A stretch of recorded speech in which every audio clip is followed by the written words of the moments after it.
Hello everyone, I hope you all are doing great. So today again I'm up with a new video and this video is going to talk about standard form of contract.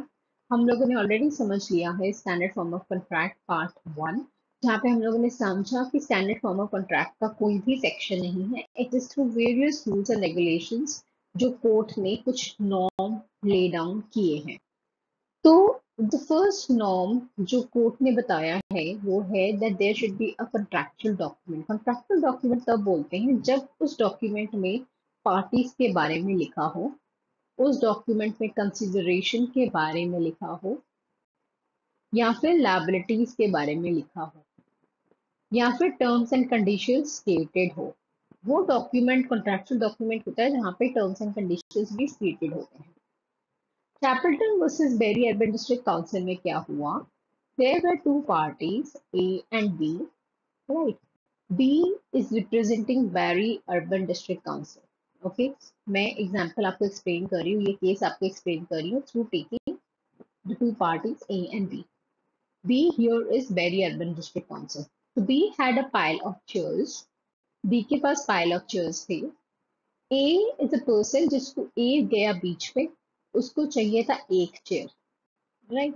तो B A ने क्या किया, B से एक chair rent पे ले लिया। B ने क्या किया, ए को एक रिसिप्ट दे दिया। उस रिसिप्ट के पीछे लिखा हुआ था, back of that receipt it was written that I will not be responsible if any injury is caused to you. अगर कोई भी इंजरी आपको होता है because of the chair. A ने चेयर यूज की, A went through the canvas, he went through the canvas, इसका मतलब he got injured, he went through the canvas, वो चेयर से निकल गया and उसको इंजरी हो गई because of the chair. Now A, what did A do? A filed a case against B. A ने क्या किया, B को sue कर दिया। अब B क्या बोलता है, B बोलता है I have a clause, I will not be responsible because मैंने पीछे ही लिख दिया था that I will not be responsible if any injury is caused to you because of the chair. तो कोर्ट ने बोला कि अगर आप ऐसा कोई एक्सक्लूजन क्लॉज देते हो, what is exclusion clause? Exclusion clause का मतलब होता है जहां पे आप अपनी लायबिलिटी बता रहे हो कि I will not be responsible या फिर I be responsible only for this much amount, उसको बोला जाता है एक्सक्लूजन क्लॉज, जहां पे आप अपनी लायबिलिटी को एक्सक्लूड कर रहे हो। तो कोर्ट ने बोला ये exclusion clause first of all आपको अटेंशन ड्रॉ करना चाहिए था। कैसे? जैसे ही बी ने एक रिसिप्ट दिया ए को, उस रिसिप्ट के आगे अगर लिखा होता, और ये फेस ऑफ द रिसिप्ट अगर लिखा होता सी बैक, अगर ऐसा कुछ लिखा होता that means B attention draw कर रहा है ए का इस एक्सक्लूजन क्लॉज के लिए। बी बोल रहा है ए को कि भाई देखो ये एक्सक्लूजन क्लॉज को देखो, राइट? पर ऐसा कुछ था नहीं। And secondly, it was not a contractual document. It was not a contractual document. It was not a contractual document. So, so Barry Urban District Council will be held liable. Barry District Council will be held liable. He has to pay. He has to pay Mr. Chapleton for the expenses जो Chapleton को हुए हैं for the injury that has been caused to Mr. Chapleton. Am I clear, everyone? So there should be no misrepresentations. Second court ने बोला कि contractual document में कोई misrepresentation नहीं होना चाहिए। Whatever is stated in the document, जो जो टर्म्स एंड कंडीशंस एक डॉक्यूमेंट में स्टेटेड है, सेम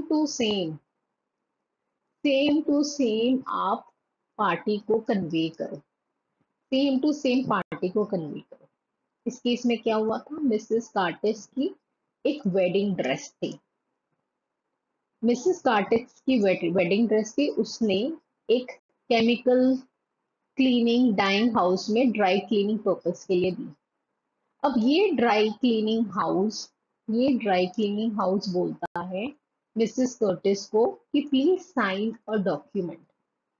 जब मिसेस कार्टिस ने पूछा भाई इस डॉक्यूमेंट में क्या लिखा है, तो तो केमिकल ड्राई क्लीनिंग कंपनी बोलती है, इसमें यही लिखा है मैम कि अगर आपकी वेडिंग ड्रेस के बीड्स एंड सीक्वेंस को कोई प्रॉब्लम होती है तो we will not be responsible. अगर आपके ड्रेस के बीड्स, जो भी कढ़ाई, बीड्स, सीक्वेंस आपकी ड्रेस पे हुआ है, अगर इसको कुछ होता है तो we will not be responsible.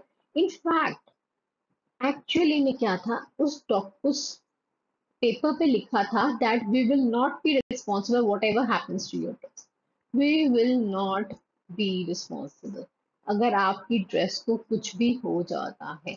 जब मिसेस कर्टिस की ड्रेस ड्राई क्लीनिंग हाउस से आई तो मिसेस कर्टिस ने देखा कि colour was faded, colour fade हो चुका है ड्रेस का। तो she filed a case against this dry house company और ड्राई क्लीनिंग कंपनी, स्टेटिंग कि आप कंपनसेशन दीजिए, मेरी ड्रेस खराब हो गई है। तो dry cleaning house said that we are not responsible because you have signed a document, and document में लिखा है कि अगर आपकी ड्रेस को कुछ भी हो जाता है तो आप company will not be responsible. Court ने बोला कि देयर वाज मिसरिप्रेजेंटेशन।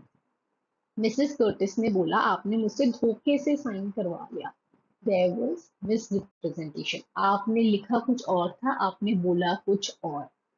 तो इसीलिए कोर्ट ने बोला जो भी डॉक्यूमेंट आप साइन करवाते हो, make sure you are conveying all the points to the other party and as it is whatever is written you have to convey that, so there should be no misrepresentation. Third, there should be reasonable notice of the contractual terms, there should be reasonable notice of the contractual term. इसमें क्या हुआ था, there are two parties A and B.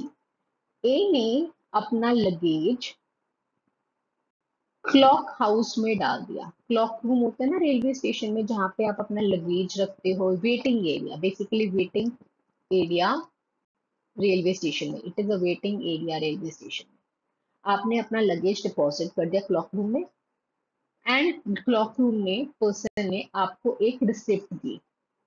उस receipt में लिखा हुआ था rupees what ever, rupees suppose for example 10, and एक लिखा हुआ था सी बैक। एंड जब पीछे घुमा के देखा उसमें ये लिखा हुआ था that are railway company will only be responsible for 10 pounds if your luggage value is between 25 pounds to 15 shillings। 15 shillings अगर आपका लगेज का अमाउंट इतना है तो हम लोग आपको इतना कंपनसेशन देंगे। This has been stated, right. तो क्या हुआ कि ए का लगेज गॉट लॉस्ट, ए का luggage it got lost, and A ने क्या बोला कि मुझे एंटायर अमाउंट, ये 25 पाउंड्स चाहिए, entire amount, because of you my luggage got lost. तो कोर्ट ने यहाँ पे क्या बोला, कोर्ट ने बोला कि ये एक कॉन्ट्रैक्चुअल डॉक्यूमेंट है, ये वाला रिसिप्ट एक कॉन्ट्रैक्चुअल डॉक्यूमेंट है। यहाँ पे ये भी लिखा हुआ, अटेंशन भी ड्रॉ किया गया है पार्टी का कि देखो भाई पीछे देखो। तो वहां पे एक एक्सक्लूजन क्लॉज है, वहां पे एक क्लॉज है जिसको आपको देखना जरूरी है। सी बैक का मतलब क्या होता है, आप अटेंशन ड्रॉ कर रहे हो अदर पार्टी का कि भाई पीछे देखो घुमा के, उस रिसिप्ट के पीछे कुछ और भी लिखा हुआ है। तो कोर्ट ने बोला this receipt is a contractual document and notice has been given regarding the contractual term and sufficient notice, this is C bag is the notice has been given कि भाई देखो ये सारी contractual terms हैं कि हम लोग सिर्फ 10 पाउंड्स के लिए रिस्पॉन्सिबल होंगे अगर आपका लगेज का वैल्यू 25 पाउंड्स एंड 15 शिलिंग्स है। तो इसीलिए जो ये बी है, that is the railway spark South Eastern Railway Company, they are just responsible for 10 pounds and not the entire amount of luggage. Next, notice should be contemporaneous with the contract. Contemporaneous का मतलब होता है same time, same time. जब भी कोई party contract में enter होता है उसी टाइम सारे टर्म्स एंड कंडीशंस को बताओ।